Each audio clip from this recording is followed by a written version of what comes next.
அனைவருக்கும் வணக்கம். ஸ்ரீ அன்னை பகவான் ஸ்ரீ அரவிந்தர் அப்பா தவ திரு கர்மயோகி அவர்களின் பாதங்களில் சமர்ப்பித்து இன்னைக்கு டெய்லி மெசேஜ் பார்க்கலாம். பட் இன்னைக்கு என்ன யோசிக்க போறோம் அப்படின்னா, சக்சஸ் வரும்போது நம்ம என்ன பண்றோம், ஃபெயிலியர் வரும்போது நம்ம என்ன பண்றோம், அதாவது வெற்றி வரும்போது நம்ம என்ன யோசிக்கிறோம், தோல்வி வரும்போது நம்ம என்ன பண்றோம். ஈஸி. வெற்றி வரும்போது நம்ம வந்து செலிப்ரேட் பண்றோம், சக்சஸ் வரும்போது கொண்டாடுறோம், எல்லாரும் நம்மளை சுத்தி பாராட்டுறாங்க, ஏய் அவதான் சூப்பர் டூப்பர்னு சொல்லிட்டு நம்மள பிரைஸ் பண்றாங்க. ஆனா ஃபெயிலியர் வரும்போது நம்ம என்ன யோசிக்கிறோம், நம்மளுக்கு சுத்தி இருக்கவங்க எல்லாம் அவமானப்படுத்துறாங்க, நம்மளை ஏமாத்துறாங்க, ரொம்ப துன்பப்படுத்துறாங்க, உன்னால இவ்வளவு இது கூட முடியாதான்னு நம்மளை கம்பேர் பண்ணிக்கிறாங்க, நம்மளை டிஸ்ரெஸ்பெக்ட் பண்றாங்க, நம்மளுக்கு ரெஸ்பெக்ட் கொடுக்காம அவமானப்படுத்தி காயப்படுத்துறாங்க. இதெல்லாம் நடக்குதா? நடக்குது. இன்னைக்காவது யோசிச்சிருக்கோமா ஏன் இதெல்லாம் நடக்குது அப்படின்னு சொல்லிட்டு. பட் அதுக்கு முன்னாடி ஒரு எக்ஸாம்பிள் பார்க்கலாம். கம்ப்யூட்டர்ல நம்ம வந்து லாகின் பண்றோம் கரெக்டா, பாஸ்வேர்டு வச்சுட்டு. ஸோ பாஸ்வேர்டு வந்து ஒரு பீரியட் ஆஃப் டைம், ஒரு காலகட்டத்து வரைக்கும் அந்த பாஸ்வேர்டு யூஸ் ஆகும். அப்புறம் கொஞ்ச நாள் கழிச்சு நம்ம யூஸ் பண்ற அதே சிஸ்டம் நம்ம கிட்ட என்ன கேட்கும், நியூ பாஸ்வேர்டு கூடன்னு சொல்லி கேட்கும். அப்போ நம்ம அந்த ஓல்டு பாஸை இரேஸ் பண்ணிட்டு நியூ பாஸ்வேர்டை போட்டு லாகின் பண்றோம். ஆஃப்டர் ஆல் ஒரு system, computer system which is a நான் லிவிங் திங், அதுக்கே ஒரு காலகட்டம் வரைக்கும் தான் அந்த பாஸ்வேர்டு தேவைப்படுது. திரும்ப வந்து இன்னொரு பாஸ்வேர்டு, புது பாஸ்வேர்டு தான் அதுக்கு தேவைப்படுது அந்த சிஸ்டமை வந்து லாகின் பண்றதுக்கு இருக்கும்போது, நம்ம எல்லாம் ஹியூமன் பீயிங். எப்படிங்க நம்ம வந்து அதே மாதிரி நம்மளை மாத்திக்காம எல்லா டைமும் நான் சக்சஸ் கொண்டாடணும்னு நினைக்க முடியும்? நம்மள வந்து ஈஸியா வந்து நான் இப்ப எங்க அம்மா வந்து அவந்திக்கா இந்த விஷயம்லாம் நீ தப்பு மாத்திக்கோ அப்படின்னு சொன்னா மாத்திப்போமா? மாத்திக்க மாட்டேனே. நீ ஏமா மாத்திக்கணும், நான் நல்லா தானே இருக்கேன் அப்படின்னு நம்மளுக்கு தோணும். சில விஷயங்களை கத்துக் கொடுக்கறதுக்கு தான் இந்த மாதிரி பர்சன்ஸ் வராங்க. ஸோ நம்ம எப்போ யோசிக்கிறோம், இந்த தோல்வி வரும்போது நம்ம என்ன பண்றோம், உட்கார்றோம், அழுறோம், அவமானப்படுகிறோம், காயப்படுறோம், கஷ்டப்படுறோம். ஆனா அதோட முடியலையே, எழுந்து நிக்கிறோம்ல, என்னையா பேசின, என்னால முடியும், கண்டிப்பா நான் சாதிப்பேன், என்னால நிச்சயமா முடியும் அப்படின்னு சொல்லிட்டு நம்ம யோசிச்சு நம்ம வந்து என்ன தப்பு பண்ணோன்றதை ரியலைஸ் பண்ணி அதை யோசிச்சு நம்மளை மாத்திக்கிறோம். அதுதான் ஃபர்ஸ்ட். நம்மளை மாத்திட்டு நம்மளை இன்னும் பெட்டர் ஹியூமன் பீயிங்கா, இன்னும் நல்ல மனிதனா நம்ம மேல வந்து நம்ம பண்ண தப்புகளெல்லாம் இரேஸ் பண்ணிட்டு புதுசா நம்ம வந்து போறோம். அந்த புது வருஷம் தாங்க தேவைப்படுது அந்த சக்சஸ்க்கு. எல்லா டைமும் ஒரே மாதிரி இருந்துட்டு எல்லா டைமும் சக்சஸ் அனுபவிக்க முடியாது. இந்த இடத்துல சக்சஸ் கொண்டாடுறீங்கன்னா அடுத்த சக்சஸ் இங்க இருக்குன்னா இங்கேருந்து எப்படி அங்க போக முடியும்? நீங்களும் இந்த இடத்துல வந்து உயரணும். அந்த உயரும் போது அந்த அந்த முன்னேறத்துக்கு காரணம் வந்து நீங்க நார்மலா முன்னேற முடியாது. யாராவது பக்கத்துல ஒருத்தவங்க வேணும் உங்களை, உன்னெல்லாம் முடியவே முடியாது, நீ எல்லாம் வேஸ்ட்ன்னு சொல்லும் போதுதான் நம்மளுக்கு அப்படியே தாங்க முடியாது, நம்மளால முடியும்னு சொல்லி நம்ம முயற்சி பண்ணி மேல வரும். ஸோ ஒவ்வொரு கட்டத்தோட சக்சஸுக்கும் நம்ம மாறணும். நம்ம நார்மலா மாறுவோமா? மாட்டோம். அதுக்காக தான் நம்மளுக்கு இந்த மாதிரி அவமானப்படுத்துறவங்க, கஷ்டப்படுத்துறவங்க, காயப்படுத்துறவங்க எல்லாம் வராங்க. இதுதான் ஜென்ரல் பிலாசபியில நீங்க யோசிச்சு பார்த்தீங்கன்னா நிறைய இதுதான் நடந்திருக்கு.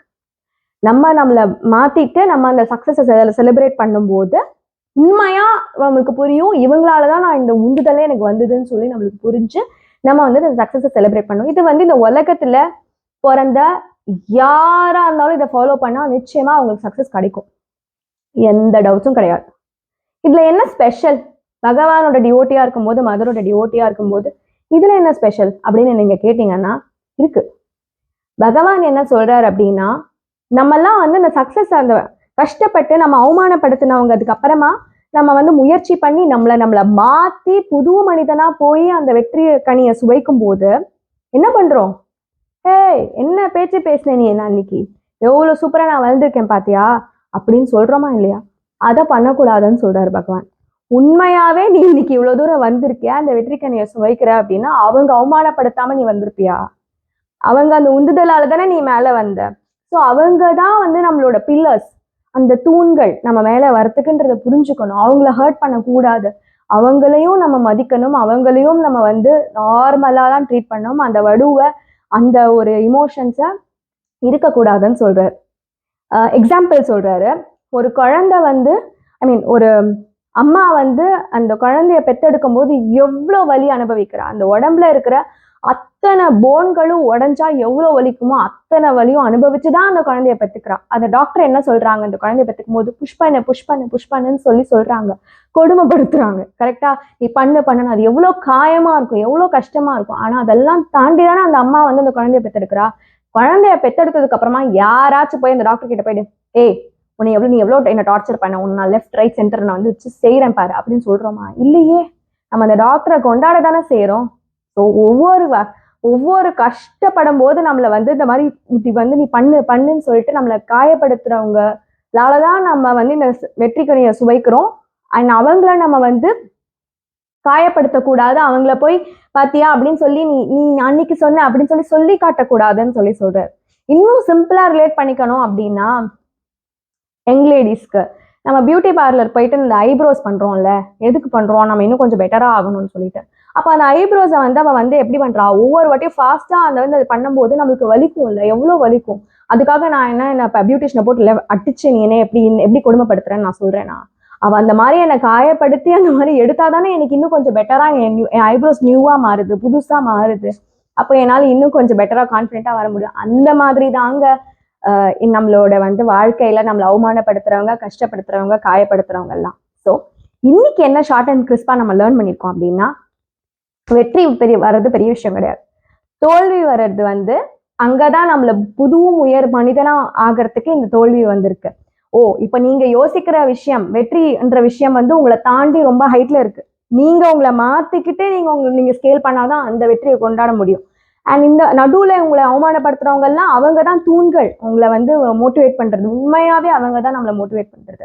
அந்த திரும்ப நீங்க முயற்சி பண்ணி உங்களை புது மனிதனா உங்களை மாத்திக்கிட்டு நீங்க முயற்சி பண்ணி மேல போய் அந்த வெற்றி கனியை சுவைக்கும் போது திரும்ப உங்களை யார் காயப்படுத்தினாங்களோ அவங்கள திரும்ப இறங்கி வந்து நீங்க காயப்படுத்த கூடாது. அந்த லெவல் வந்தாச்சுன்னா விட்டுறணும். அவங்களாலதான் அது வந்திருக்குன்றத ரியலைஸ் பண்ணி சந்தோஷப்படணும், அதோடு விட்டுடணும். அது அந்த அந்த ஹாப்பினஸ் வரணும்னு சொல்றாரு. உண்மையான வெற்றி அதுதான் ஒரு டிவோட்டிக்குன்னு சொல்லி பகவான் சொல்றாரு. ஸோ ஐ திங்க் லைக் இது ரொம்ப கஷ்டம் தான். பட் ஆனா ட்ரஸ்ட் மீ, இது நம்ம பண்ணும்போது நிச்சயமா முடியும். அண்ட் பகவான் சொல்ற பிரின்சிபல்ஸ்லாம் நம்ம ஃபாலோ பண்றோன்ற ஒரு நம்மளுக்காக தானே அவ்வளோ தூரம் கஷ்டப்பட்டு மனித வாழ்க்கையை எடுத்து இவ்வளோ தூரம் கஷ்டப்பட்டு வாழ்ந்துட்டு போயிருக்காங்க. ஸோ அவங்க சொல்றதை நம்ம கேட்கும்போது நிச்சயமா எப்படி வந்து நம்ம கஷ்டப்படுவோம். அண்ட் அந்த முயற்சியில நம்ம இறங்கணும்னு நான் நினைக்கிறேன். ஸோ அந்த நோட்டோட நன்றி.